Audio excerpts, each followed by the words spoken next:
Kung sino man ang may karamdaman sa sakit na ito, ay kinakailangang kainin ang atay ng bangkay na namatay.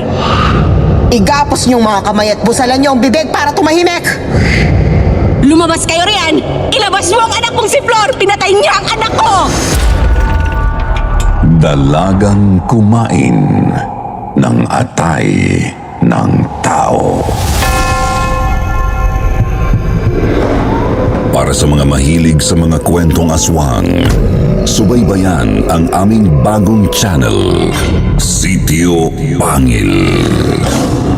Pasukin ang nakakakilabot na mundo ng mga aswang. Like and subscribe. Sitio Pangil.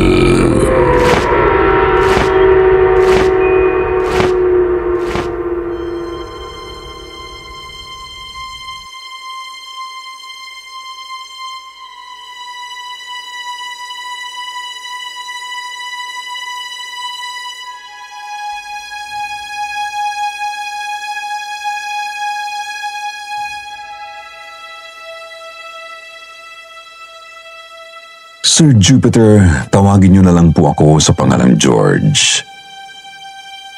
Nais kong ikwento sa inyo ang kwentong masasabi kong pamana pa sa akin ng aking lola. Ang kwentong to ay nagdala sa akin ng takot at trauma noong unang beses na marinig ko ito. Pero ngayon ito ay nagsisilbing alaala ng bahagi ng kasaysayang hindi basta-basta mababaon sa limot. Nangyari ang ikikwento ko panahon pa ng hapon sa isang baryo sa Mindoro na maswerteng hindi natuntun ng mga Hapon noong panahon ng World War II.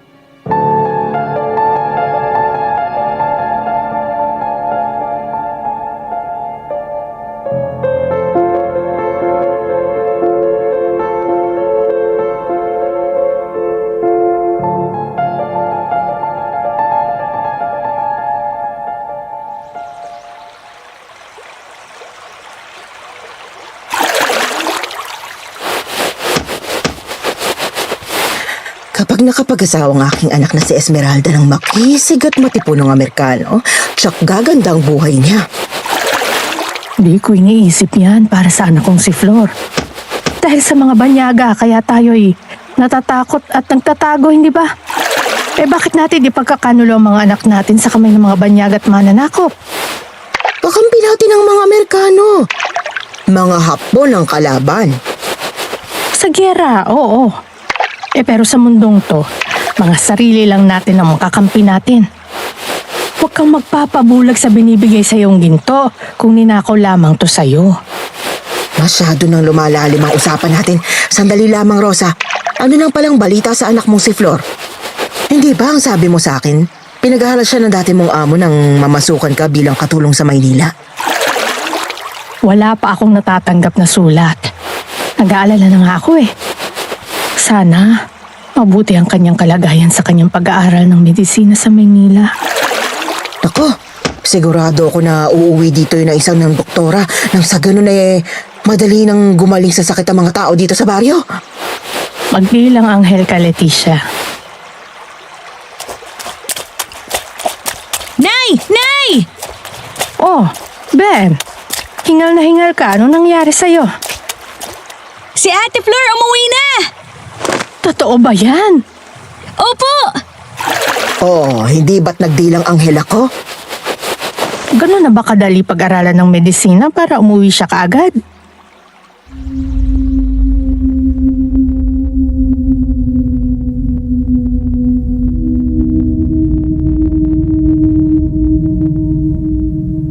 Hati ang naging reaksyon ni Rosa sa biglang pag-uwi ng panganay na anak na si Flor. Pag-uwi niya sa kanilang bahay, dala-dala ang isang timba ng labada. Naabutan niya ang kanyang anak na nakaupo sa may mesa. Maputla at animoy, may dinadala itong malaking problema.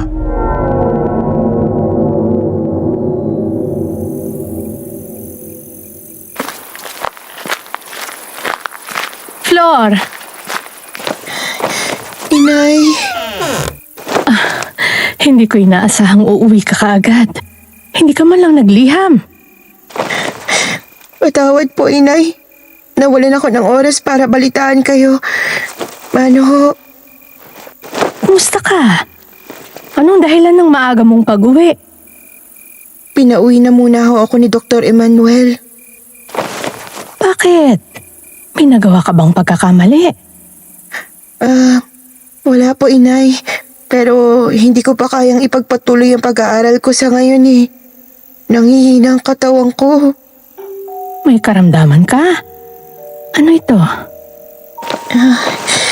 Hindi naman ho seryoso. Gagaling din ako pag mas nakapagpahinga ako. Kaya ayos lang po ba, Inay, na lumagi muna ako dito kahit isang buwan lamang? Siyempre naman. Gagaling ka rito. Iahanda kita ng mga gamot na kailangan mo. Salamat po, Inay. Ate, dito ka na ba lagi? Hindi ka naaalis? Kailangan ko pa rin mag-aral, Ben. Pero may magandang balita ako sa'yo. Mas matagal na tayo magkakasama ngayon. Talaga ate? Mas gusto ko pag nandito ka. Para di na nalulungkot at mag-aalala si inay. Ako rin.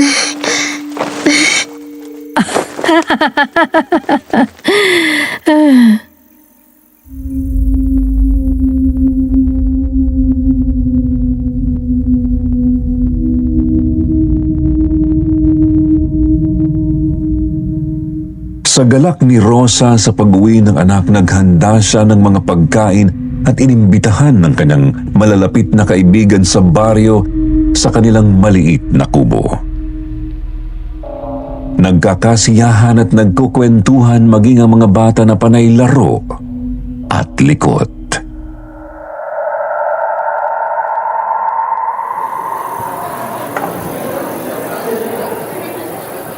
Tara, habol-habulan tayo! Sige! Sali ako! Basta, ikaw to ya, Isabel! Sige! Habol! Sandali lang, Berto! Sandali! Habulin mo kami! Oh, mag-ingat kayo dyan at makamada pa kayo. Ang lilikot ng mga bata. Di baling malikot. Tatanda rin sila at maninibago tayo. Napakabilis ng pag-ikot ng panahon. Tama ka riyan. Ang anak ko ang sa Esmeralda, gustong-gusto na rin magpunta ng Maynila katulad ni Flor. Dalaga na siya pero masyadong malaki ang Maynila para sa kanya. Natatakot pa ako sa pwedeng sapitin niya doon. Liban na lamang kung makakatagpo siya ng mayamang Amerikano. Kung ako sa'yo, hayaan mo na si Esme. Malay mo naman, gumanda ang pamumuhay niya sa Maynila. Katulad na lamang ng anak ni Rosa na si Flor. Mukhang maganda naman ang kalagayan niya.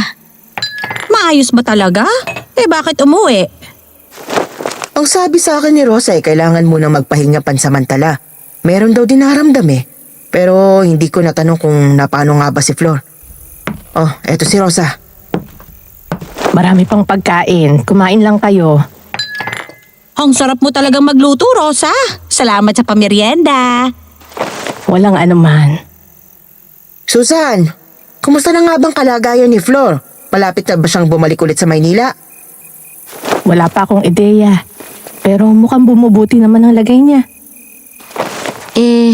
Ano nga bang nangyari kay Flor?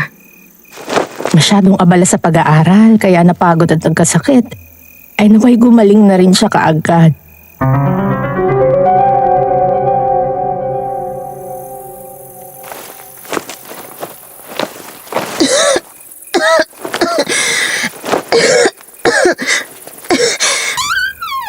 Flor, bakit ka nagtatago sa kwarto mo? Bakit hindi ka magmerienda sa labas?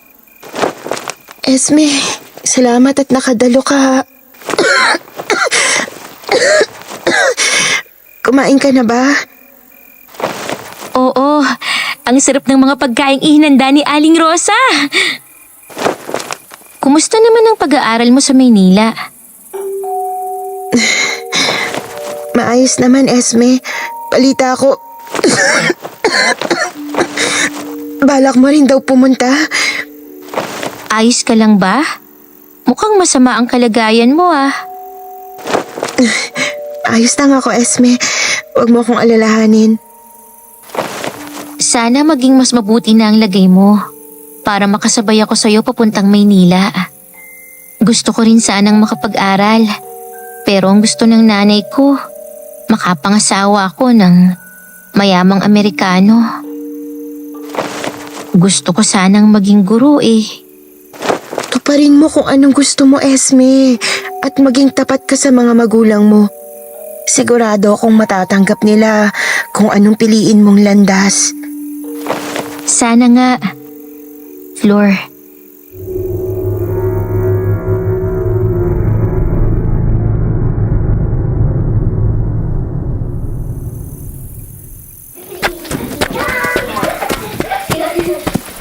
Sa araw ng kasal ng anak kong si Esmeralda, sisiguraduhin kong imbitado kayong lahat. Esme, nandiyan ka na pala. Tara na, uwi na tayo. Inay, may gusto lamang po sana akong sabihin sa inyo. Ano yon? Huwag mong sabihin na may nobyo ka na hindi mo pa sa akin pinakikilala, ha? Ito naman, masyadong malisyosa. Hindi. Ang totoo niyan, Inay, gusto ko po sanang makapag-aral din sa Maynila, katulad ni Flor. Pangarap ko po kasing maging guro sa elementarya. Ano? At bakit mo naman papangaraping maging guro? Maganda kang dalaga, Esme. Maraming lalaking magkakandara pa sa'yo. Makahanap ka lamang ng lalaking edukado at maayos ang trabaho, tsak na sa'yo na ang lahat. Hihilata ka na lamang sa mansyon at mag-aalaga ng bata. Pero Inay... Pero inay, sinasagot-sagot mo na ba ako, Esme? Patawad po. Hindi na po mauulit. Umuwi na tayo. Opo, Inay. Naku, napakalupit naman pala ni Leticia, ano? Dapat lang yun. Nararapat naman talaga na sumunod ang anak sa kanilang mga magulang.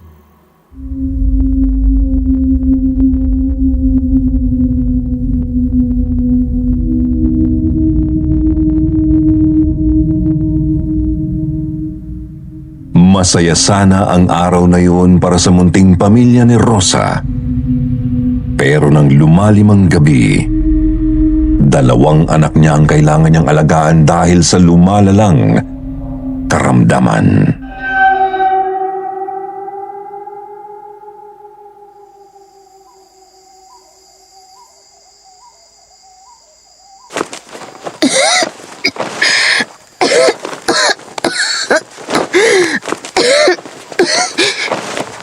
Hindi gumaganda ang lagay mo ah. Mukhang hindi simple ang karamdaman mo, Flor. Inay! Inay! O Ben, bakit? Hindi po magandang pakiramdam ko. Diyos ko, anong nangyari sa'yo? Malayo pang manggagamot dito. Paano ko kayo mapapatingnan? Hindi to maaari. Bakit may sakit ka na rin, Ben? Posible kayang nakakahawang sakit mo, Flor? Ayoko. Sana hindi, Inay. Buong akala ko talaga dahil lamang to sa pagod, pero natatakot ako na baka nakuha ko to sa paggamutan na pinuntahan namin. Inay, panawarin niyo ako. Lumayo na rin po kayo sa akin at baka mahawa na rin po kayo.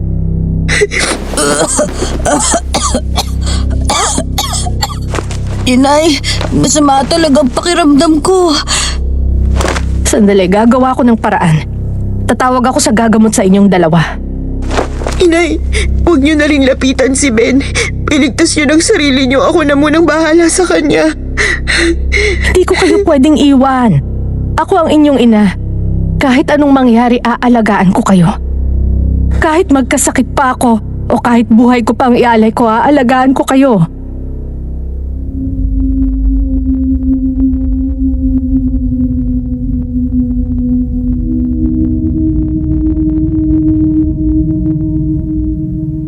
Tinupad ni Rosa ang mga sinabi niya. Labis niyang inalagaan ang mga anak niya na may nakakahawang sakit. Ilang baryo din ang kanyang mga pinuntahan at nilakad kahit milya-milya ang layo. Makahanap lang ng manggagamot para sa mga anak. Pero dahil sa kanyang limitadong galaw, nabigo siyang makahanap ng manggagamot na tutulong sa kanya. Muli niyang inalala ang kaalaman sa panggagamot at paggamit ng mga herbal na gamot mula pa sa kanyang yumaong ina. Pero wala itong nagawa upang tuluyang mawala ang karamdaman ng kanyang dalawang anak. Hanggang isang araw, dumarami na ang mga nahawaan sa kanilang lugar.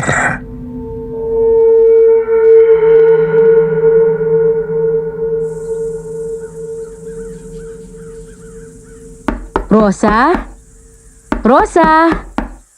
Rosa! Oh, Susan, bakit? Meron ka bang gamot dyan sa katulad sa sakit ni Flor? Parang ganon din ang karamdamang sinapit ni Alberto. Iniisip ko nga, baka dahil madalas na makipaglaro si Alberto kay Ben, nahawa na rin siya. Sa katunayan, marami na rin nagkakasakit dito sa baryo natin. Nakakalungkot na sinapit to ng anak mo at ng marami sa atin ngayon. Sana mapatawad niyo kaming mag-iina kung kami man ang sanhi nito. Ano ka ba, Rosa? Ubot lagnat lang ito. Sana lang, meron na tayong gamot para rito. Nang sa gayoy mas mabilis nang gumaling ang mga may sakit. Naiintindihan kita. Kaya nga wala akong tigil ngayon sa paghahanap ng tamang gamot. Huwag kang mag-alala. Sa oras na mahanap ko ang tamang lunas dito, ipapaalam ko agad sa'yo. Salamat, Susan, ha? Inay! Inay! Bakit, Flor?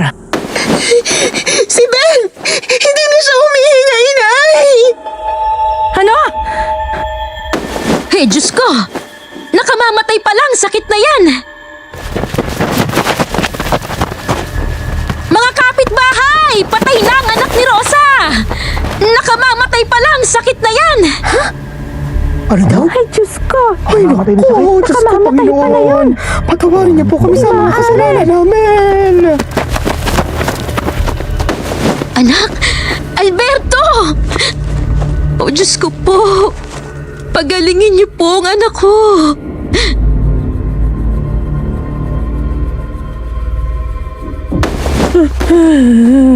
Ben, anak! Bakit mo kami iniwan ng ate mo?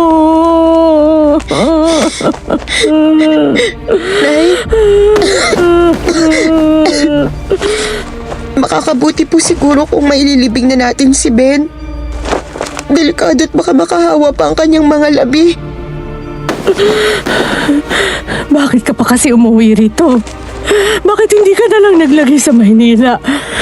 Kung tutuusin, ikaw ang pumatay sa kapatid mo. Nay, Nay, hindi ko po alam paano ko hihingi ng tawad. Sana ako na lang namatay. Mga anak ko kayo, wala akong hihilinging masamang mangyari kahit sino man sa inyo.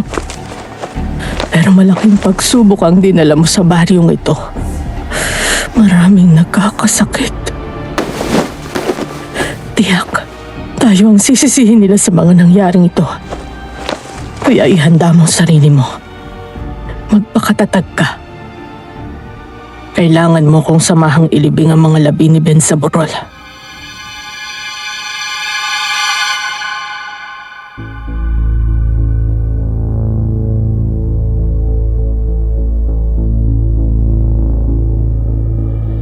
Sa burol na may konting distansya sa kanilang bahay, inilibing ni Rosa at Flor ang mga labi ni Ben. Nagdala ng takot sa baryo ang kamatayan ni Ben. Hindi mo na lumalabas ng bahay ang marami at maraming nagugutom dahil dito. Isa rin sa mga tinamaan ng sakit ang anak ni Leticia na si Esmeralda.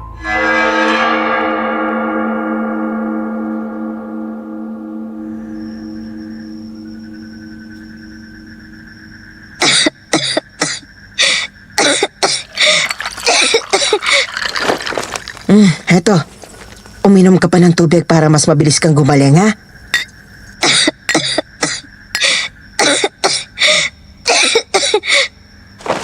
Salamat po.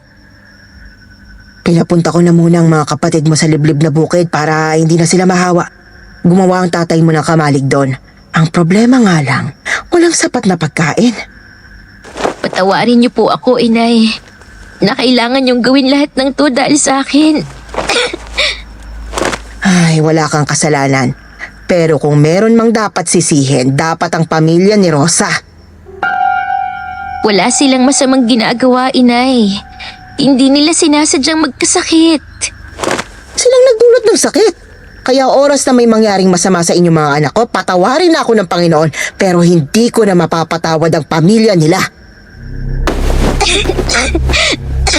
Pero inay, magkaibigan kayo ni Aling Rosa. Magkaibigan kami simula pa nung bata.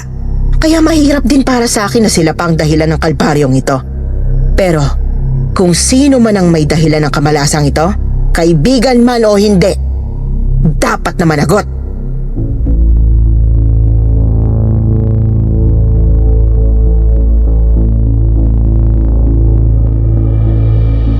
Laging umaalis si Rosa para subukang maghanap ng mga halamang makakatulong sa paggaling ni Flor sa kanyang misteryosong sakit.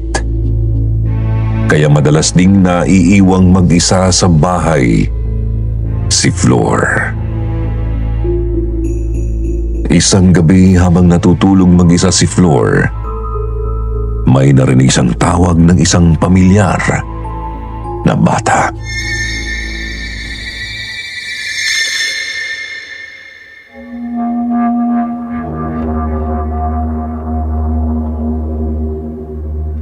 Ate! Ate! Ben? Ben, ikaw ba yan? Ate! Halika na! Laro na tayo!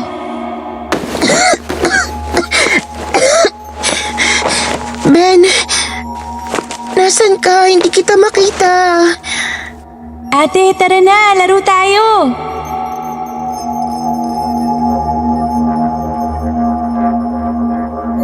Isang batang lalaking nakaputi ang nakita ni Flor. Sinundan niya ito at hinabol sa labas ng bahay.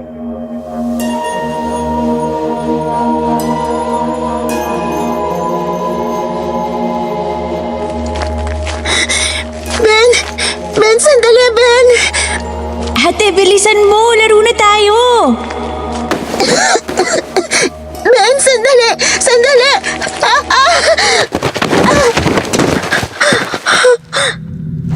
Flor! Flor! Anong ginagawa mo?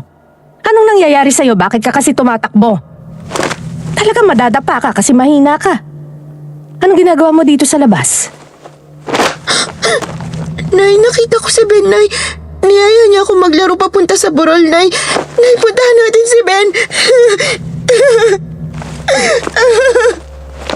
Tahan na, Flor. Patay ng kapatid mo.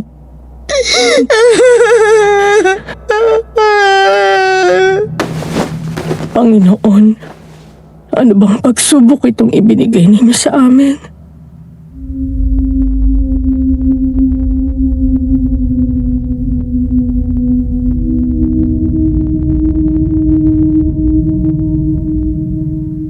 Sa takot na pumanaw rin ang kanyang panganay na anak mula sa sakit, nagdesisyon si Rosa na bisitahin ang dating kaibigan na si Esther.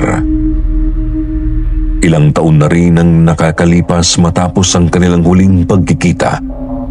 Matapos na malaman ni Rosa ang pagsasagawa nito ng itim na mahika.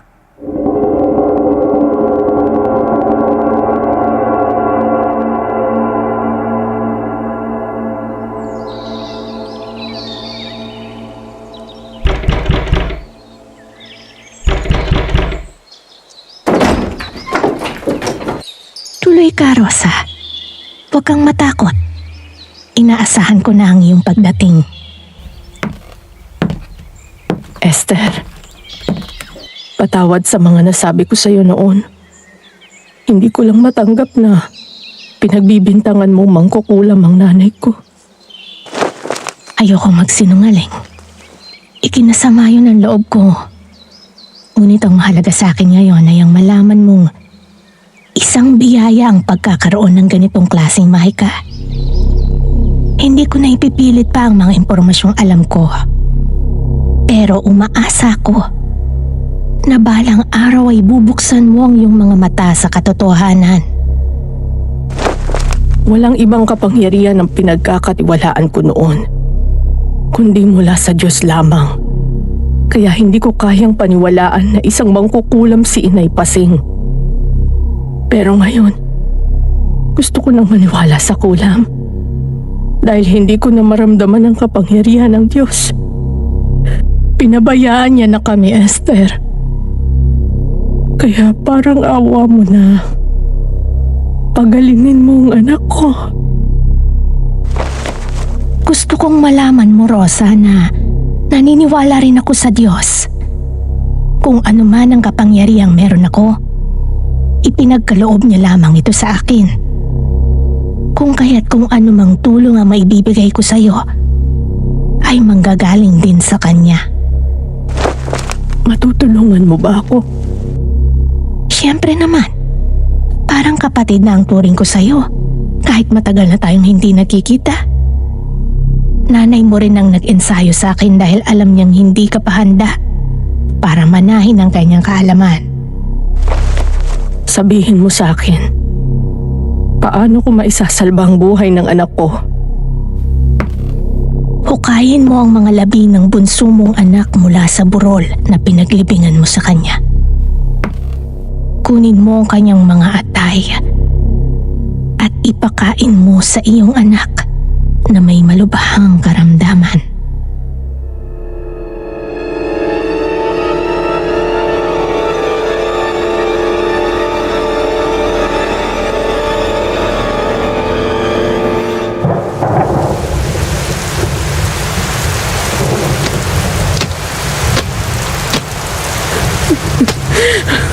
Patawarin mo ako, anak ko.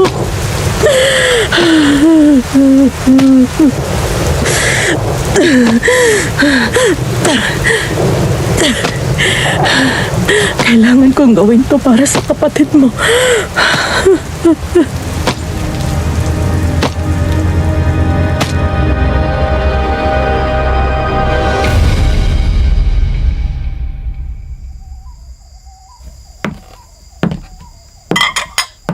Anak, kumain ka na?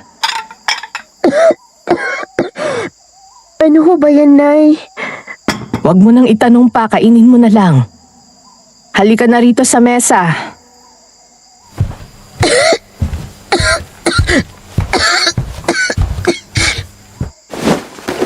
Inay?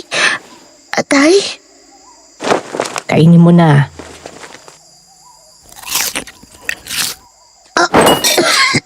Nay! Ang sama naman po ng lasa. Panista po yata ito eh. Kainin mo na lang, utang na loob.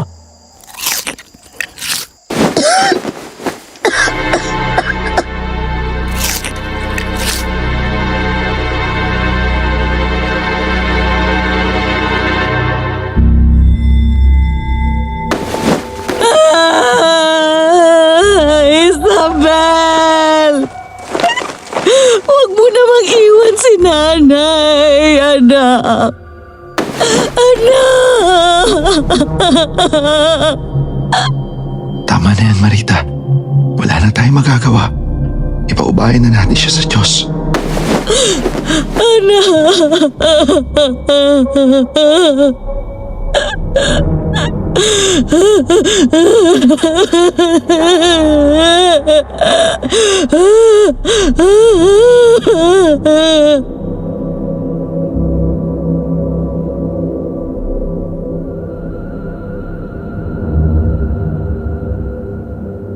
Sa pagkamatay ng anak ni Marita na si Isabel, nadagdagan ng takot ng mga residente sa baryo sa lumalalang sitwasyon.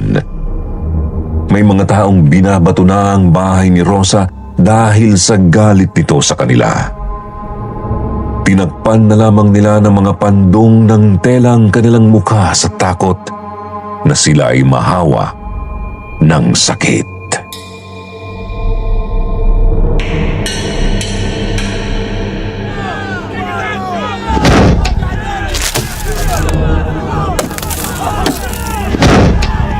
Rosa! Rosa! Lumabas kayo riyan! Ilabas mo ang anak mong si Flor! Pinatay niya ang anak ko! Tigilan mo na yan. Wala magagawa ang galit mo. Aling Rosa, lumabas na kayo dyan! Aling Rosa, lumabas tayo, Rian. Simula dito eh! Naku, kailangan niyo managawa! Tama! Kasalanan niyo ito! Ayun, Daylan, Aling Rosa, kailangan niyo lumabas managot. kayo dyan! Rosa, lumabas ka riyan kung hindi susunugin namin ang bahay niyo nang magwakas ng sakit na meron kayo. Oo nga, tama! Tama! Tama! Tama na! Ano ba kayo? Walang kasalanan si Rosa. Hindi sila ang nag-imbento ng sakit. Nagkasakit din sila at namatayan din ang anak si Rosa. Malubha na rin ang kalagayan ng anak ko. Ang kailangan ko, gamot. Hindi kamatayan ng sino man. Si Aling Rosa! Oh, yun na. Oo, tignan Ayun na sila. nyo! Ayan na siya! Lumalabas na!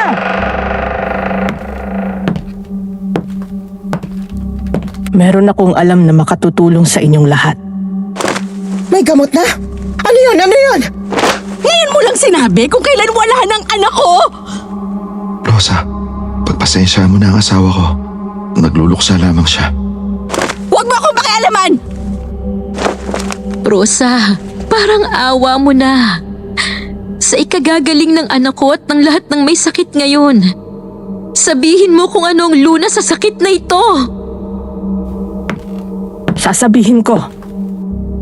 Pero binabalaan ko kayo. Hindi magiging madali ang lahat.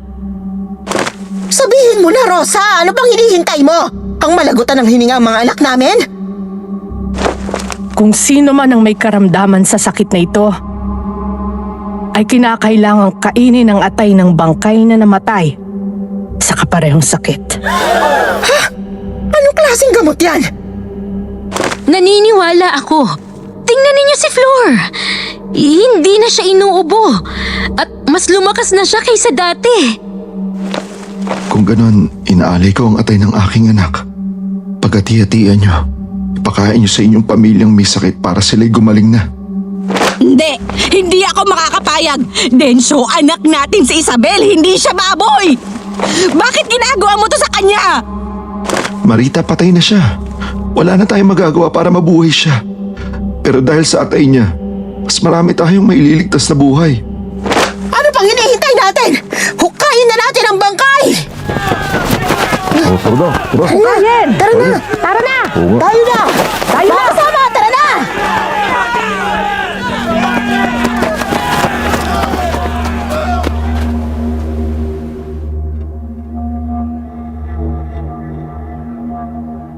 Hinukay nga ng mga taga-baryo ang bangkay ni Isabel. Pinaghati-hatian nila ang atay nito at ipinakain sa mga may sakit sa pamilya na karaniwan ay mga bata.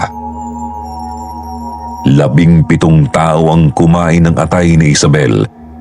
Kabilang na rito, sina Alberto at Esmeralda.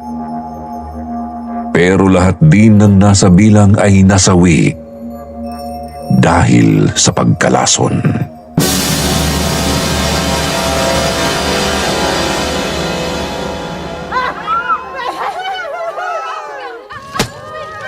Nakikiramay ako, Leticia.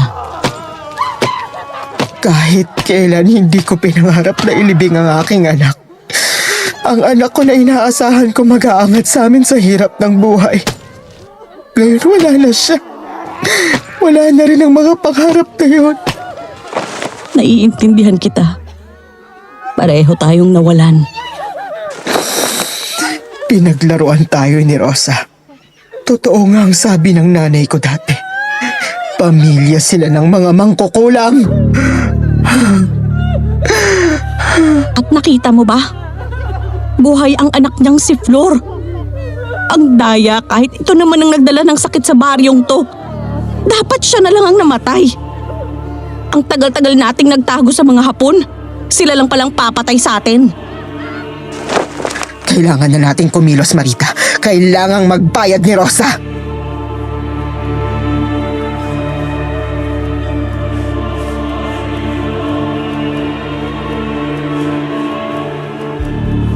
Paniwalang-paniwala ang lahat ng nasa baryo sa ibinalita ni Leticia na mangkukulam si Rosa. At dahilan siya ng pagpanaw ng 70 katao sa baryo.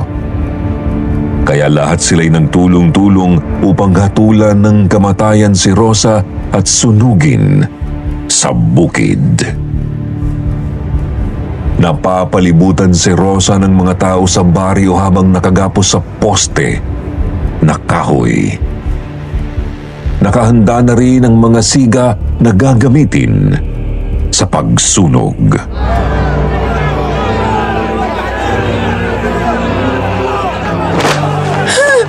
Parang awa niyo na huwag niyong gawin to sa inay ko. Inay, bumaba ka dyan, inay. Mangkukulam ang nanay mo. Oo, makukuha. Dapat nang mamatay din siya. Dapat mamatay din siya. Tulad ng pagpatay niya sa anak namin. Oo nga, patayin siya. Dapat lang yan sa kanya. Itigil niyo to. Hindi makukulam ang inay ko.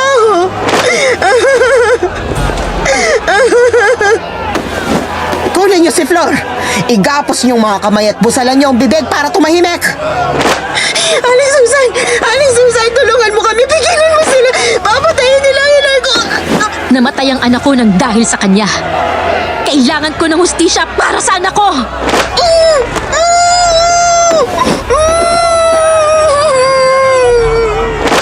Ngayon, sunugin ang babaeng yan!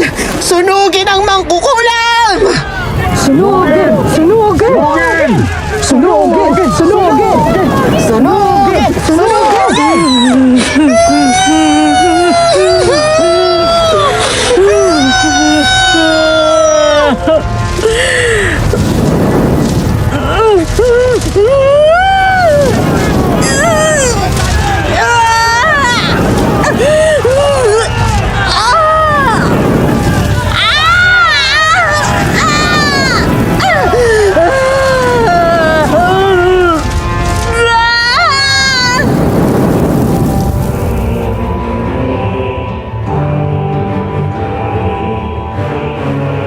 Sa kabila ng sigaw at iyakan, pagiging sunog na bangkay pa rin ang sinapit ni Rosa sa kamay ng mga taga-baryo at kanyang mga kaibigan. Pati ang bahay nila ay sinunog ng mga taga-baryo kung kaya't wala nang mauuwian pa si Flor kundi sa burol kung saan nakalibing ang kanyang bunsong kapatid.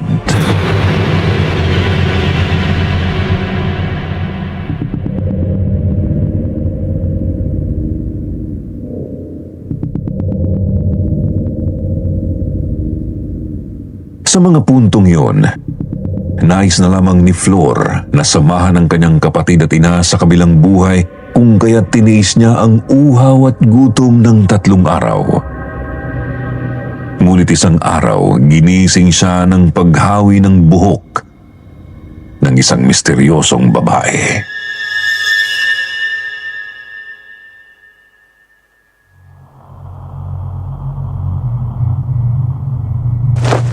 Iha, gising na. Tapos na ang paghihirap mo. Sino ka? Ako ito, ang Tia Esther mo. Halika. Simula ngayon, titira ka na sa akin. At ituturo ko sa iyo ang mga bagay na dapat mong matutuhan.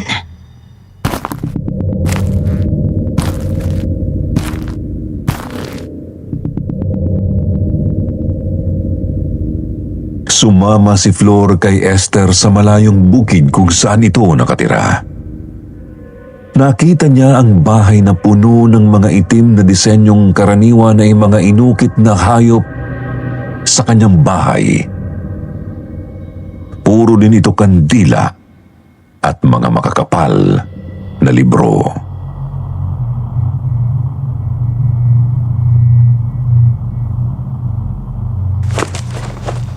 Kulam?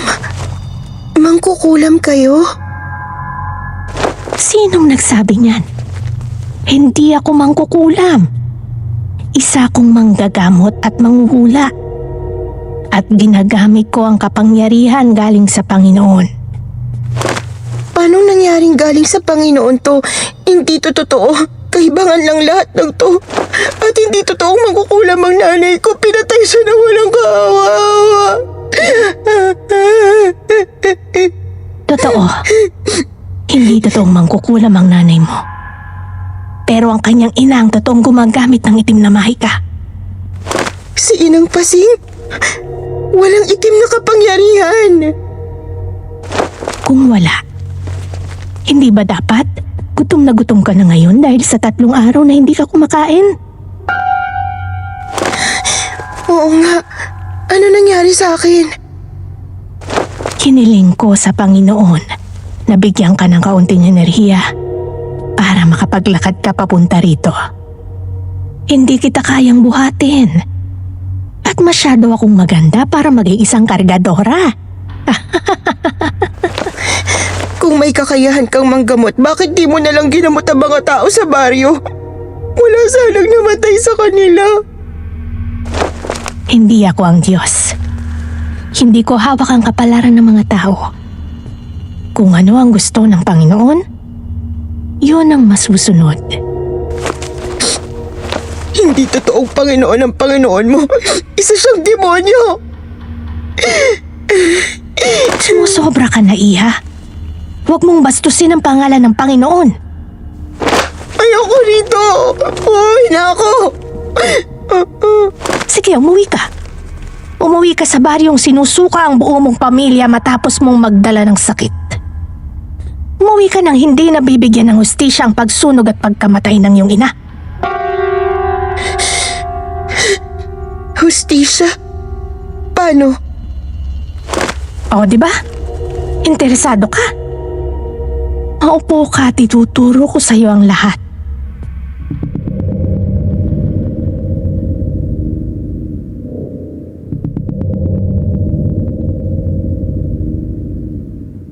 Ikinwento ni Esther kay Flor ang kwento ng nanay na mangkukulam ni Rosa. Matalik na magkaibigan si Esther at Rosa noong mga bata pa lamang sila. Kailanman hindi nakitaan ng interes ni Pasing si Rosa sa paggamit ng itim na kapangyarihan, kung kaya't nagdesisyon itong ilihim ang lahat sa anak. Pero nung nakita niya ang potensyal ni Esther, ito'y lihim niyang sinanay upang susunod na gumamit ng itim na kapangyarihan.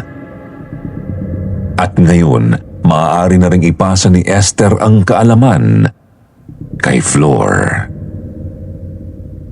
Sinabi niya rin na may kakayahan si Flor na makakita ng mga espiritu at maaaring makita niya ang kanyang ina kung hihilingin niya.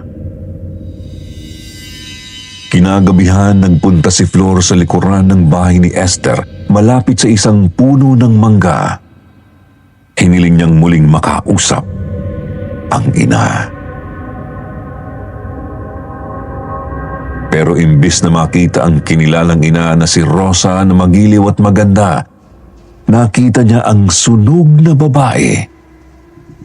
Galit at humihingi ng saklolo.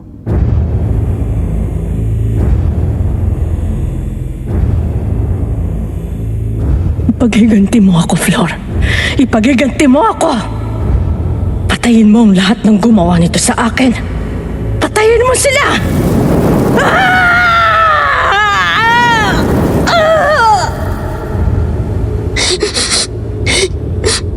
Opo, inay. Ipaghihiganti kita. Pag-aaralan ko kung paano gamitin ang itim na kapangyarihan. Lahat sila magdurusa. Lahat sila matitikman ng impyernong ipararanas ko sa kanila.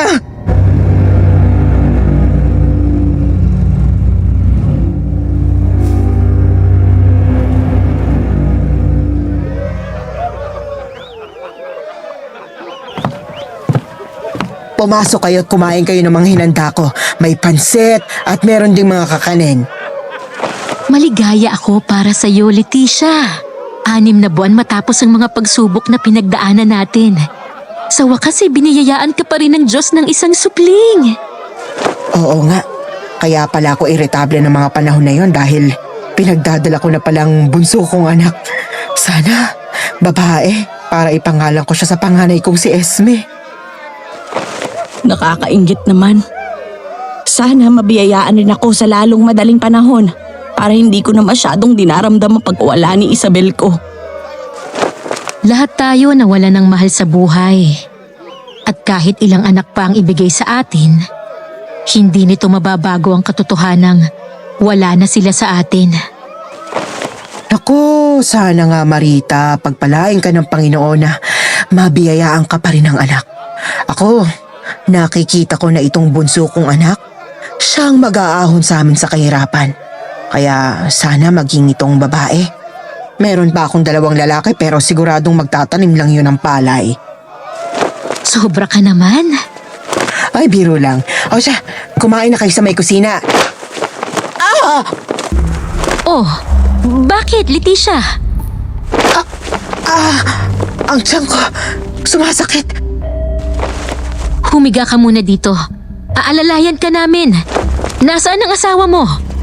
Arturo! Nanganganak ka na ba, Leticia? May tumutulo. May tumutulo. May tumutulo. Leticia, pumutok na ang panubigan mo. Ano nangyayari dyan? Ang asawa mo manganganak na! Hindi pwede. 6 na buwan pa lamang siya nagdadalang tao. Wala nang oras. Ilabas na natin ang bata. Buhatin niyo si Leticia papunta sa kwarto. Bilis!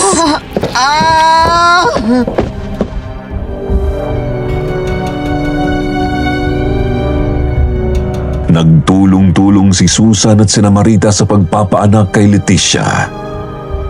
Hindi kumikibo ang bata. At laking gulat nila sa nakita. Nakita nila ang patay na bata. Itim na itim ang itsura nito na animoy. Natusta.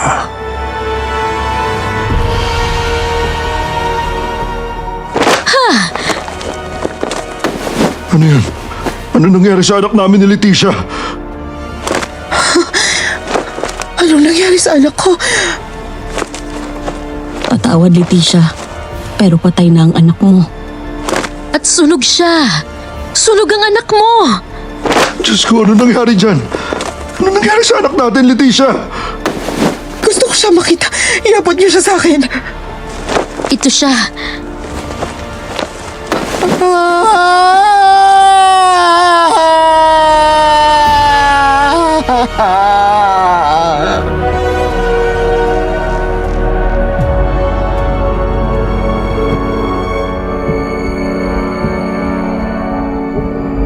Usap-usapan sa baryo ang itsura ng naging anak ni Leticia kung kaya't muling naging bukang bibig ng lahat si Rosa at ang kanyang naging kamatayan. Muling nagtago ang pamilya ni Leticia sa kanilang kamalig sa bukid.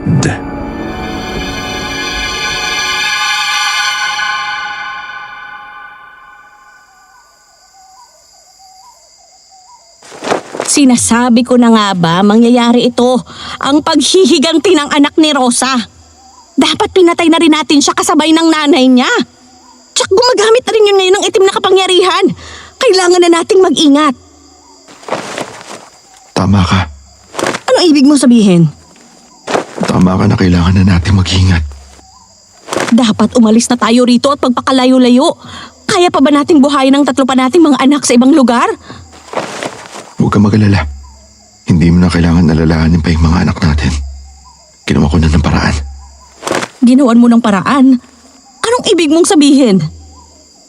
Binaon ko na sa lupa ang mga anak natin. Kaya hindi mo na sila dapat pangalalahanin. Ano? Anong ibig mong sabihin? Mga anak? Mga anak! Nasaan kayo? Hindi mo ba narinig ang sinabi ko? Ang sabi ko, ibinaon ko na sa lupa ang mga anak mo. Anong nangyayari sa'yo, Densyo? Ba't kulay itim ang mga mata mo? At ngayon ikaw naman ang papatayin ko! Utang na loob, Densyo. Itigil mo na yan. Bitawan mo ang itak!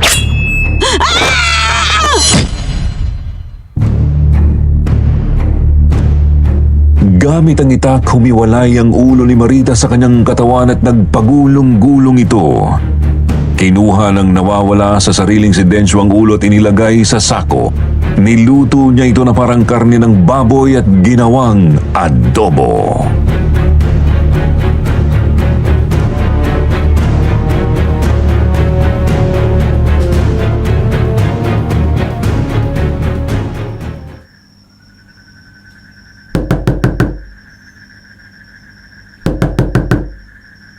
Sandali lang. O Densyo, may kailangan ka ba? Wala naman, Susan. Pinaabot lang ni Marita tong gawa niyang adobo. Tamang-tama. Hindi pa kami kumakain ng mga anak ko. Maraming salamat, Densyo. Wala nga naman.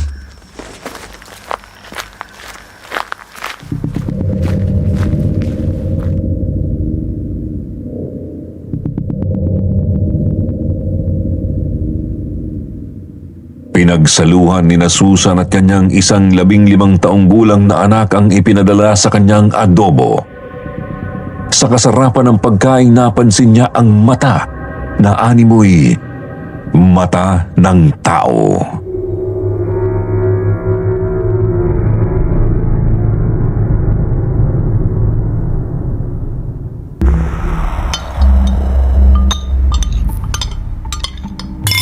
Anak, Banong, tigilan mo yan!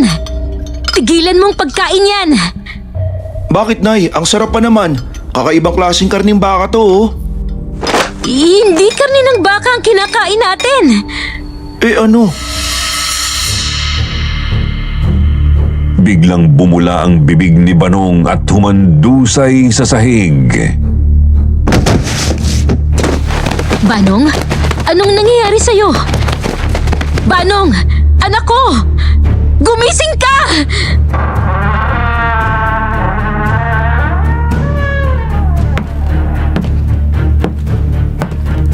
Aling Susan, nagustuhan mo bang adobo?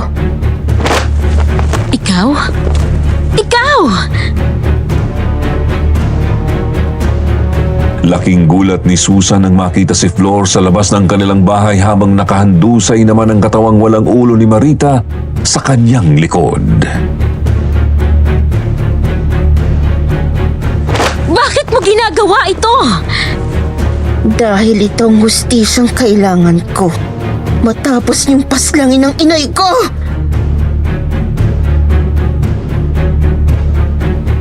Ilang sandali pa, bumula na rin ang mga bibig ni Susan. Niluluwa ang mga karne ng ulo ni Marita na kanyang nakain. Humandusay na siya sa sahig at tuluyang nalagutan ng hininga. Pinagmasdan ni Flor ang kamatayan ng dating kaibigan ng kanyang ina. Samantala ay pinagkalat naman ni Densyo sa buong baryo na si Leticia ang totoong mangkukulam at siya ang dahilan ng kamatayan ng pamilya ng dalawa nitong kaibigan. Kung kaya't nung sumunod na mga araw nagsama-sama ang mga taga-baryo na hulihin si Leticia sa pinagtataguan nitong kamalig at sunugin sa mismong lugar kung saan niya pinasunog si Rosa.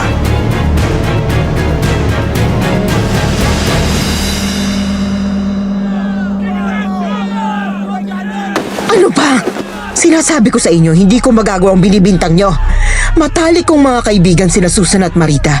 Hindi ko yun magagawa sa kanila at lalong-lalo na, hindi ako mangkukulam. Si Rosa ang totoong mangkukulam. Bitawan niyo ako, sabi!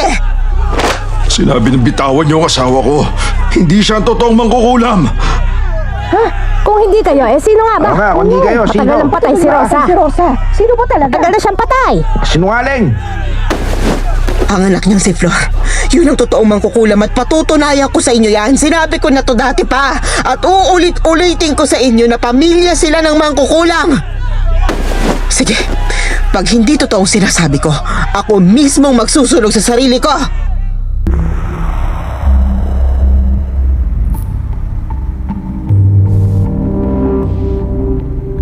Napaniwala ni Leticia ang mga taga-baryo at pinakawalan nila ito. Agad silang bumalik ng kanilang bahay sa baryo. Ang nais ni Arturo'y lisanin na ang lugar dahil sa nagbabadyang panganib. Mabuti na lamang daw at nakatira na sa mga magulang ni Arturo ang dalawa pa nitong mga anak. Ngunit may ibang plano si Leticia.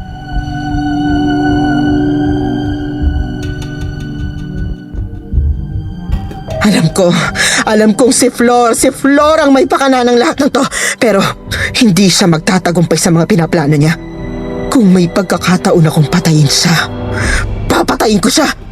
Pinatay niyang mga anak ko kaya sinusumpa ko na kung may matatalo rito, hindi ako yon.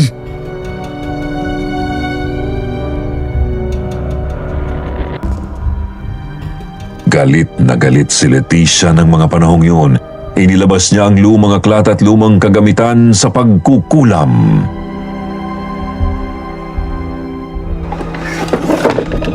Ano yan? Bakit meron mga ganyan? Mangkukulam ka? Gumagamit din ng itim na kapangyarihan ng mga magulang ko. Pero ninais ko ng normal na buhay para sa inyo at para sa mga anak ko. Ngayon, para sa kaligtasan nating lahat, panahon na para ilabas kong muli ang mga to. Bakit ngayon mo lang ito ginamit?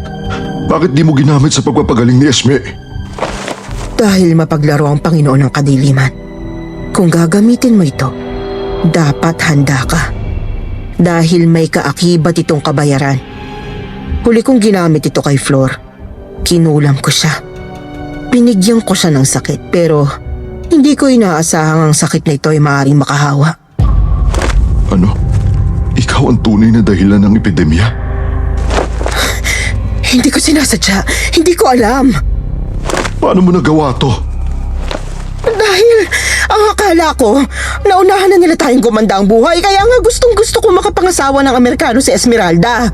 Nang sa ganon, kung ano man ang narating sa buhay ni Flor, malagpasan niya kaagad. Nagawa mo to dahil sa inggit? Hindi ako naiinggit. Ayoko lang silang maging masaya. Ang sahol mo, Leticia. Namatay ang mga anak natin dahil sa'yo. Mangkukulam ka! Mangkukulam ka! Tumahimik ka! Tumahimik ka! Tigilan mo yan! Ayoko! Ayoko sa'yo! Mangkukulam ka! Sinabi lang tigilan mo yan! Alis ako dito. Sasama ko ang mga anak natin. At hindi mo na kami makikitang muli.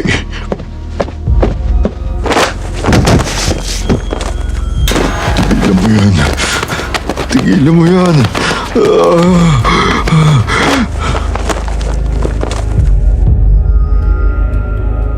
Namilipit sa sakit si Arturo. Nagsuka ito ng daan-daang patay na ibon hanggang sa di na ito nakahinga at namatay.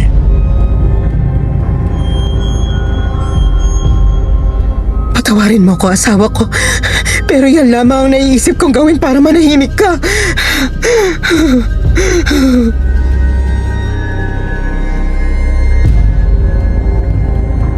Nakita ni Flor ang pagpatay ni Leticia sa sariling asawa nang pumasok siya sa bahay nito upang maisakatuparan ang kanyang paghihiganti. Ikaw ang tunay namang kukulam. Ikaw dapat ang sinunog doon at hindi ang inay. Hindi ako, kundi ikaw. Dahil sa ngayon, mas marami ng dugo ang mga nasa palad mo kaysa sa akin. Pero ikaw ang nag-umpisa ng lahat, Leticia. Dapat mong pagbayaran lahat ng to. Tapusin na natin to! Inilabas ni Flor ang kanyang itak. Tinawanan lang ito ni Leticia at kinuha niya rin ang kanyang tinatagong matulis na itak.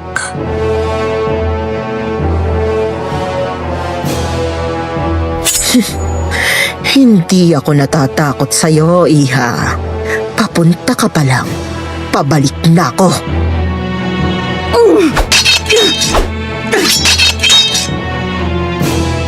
Sinubukang tagain ni Flor si Leticia pero mabilis nitong ginawang panangga ang kanyang itak. Mabilis rin na hinampas ni Leticia ang kanyang itak sa kaliwang pisngi ni Flor, dahilan para masugatan ito at pumatak ang mga dugo sa sahig.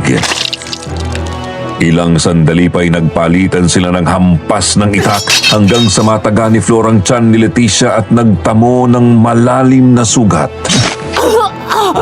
Ngunit hindi nagpatinag si Leticia at nataga niya sa braso si Flor. Humandusay ang dalaga sa pader. Dahilan para magkaroon ng pagkakataon si Leticia. Sinaksak niya ang tiyan ni Flor hanggang sa tuluyan itong nanghina. Muling inawit ni Leticia ang kanyang himno. Dumilim ang kapaligiran. Lumakas ang hangin. Nangangayayat na si Flor at namumutla. Sa kabilang banda, naramdaman ni Esther ang nangyayari kay Flor. Kaya nag-alay rin ito ng dasal pangontra kay Leticia. Ilang sandali pa bigla na lamang nagpakita at tumagos sa dingding ang kaluluwa ni Rosa na nag-aapoy. Sumisigaw itong lumapit kay Leticia dahilan ng pagkagulat at paghinto nito sa pag-awit ng kanyang orasyon.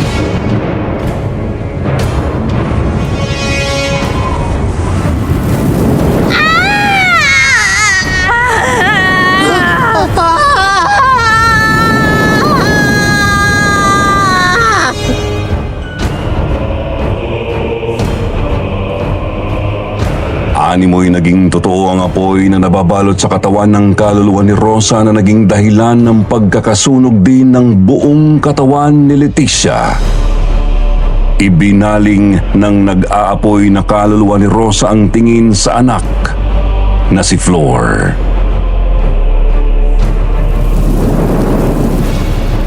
Tapos na, anak.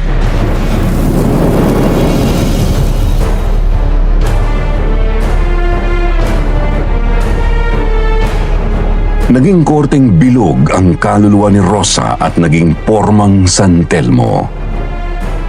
Lumulutang ang San Telmo palabas ng bahay at nagtungo palayo sa baryo. Pagkatapos noon, wala nang balita kung nasaan si Flor.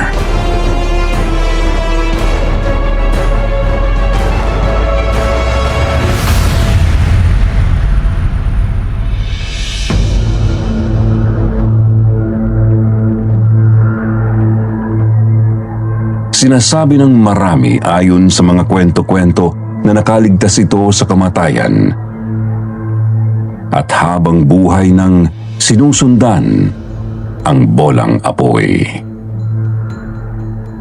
Samantala namulat naman si Dencio mula sa kulam at labis na naghinagpis sa pagkawala ng kanyang pamilya.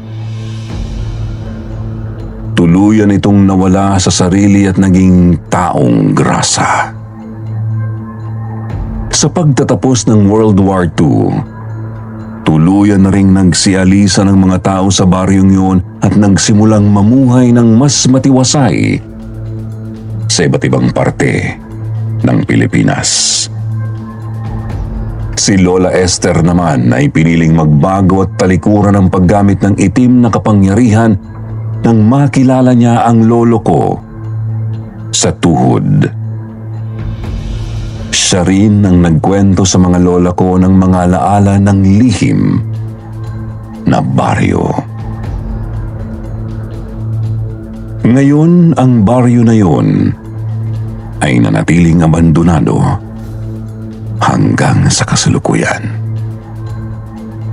Pero lumipas man ang panahon, mananatili ang kwentong ito sa memorya ng makanakarinig. Limutin man ng kasaysayan.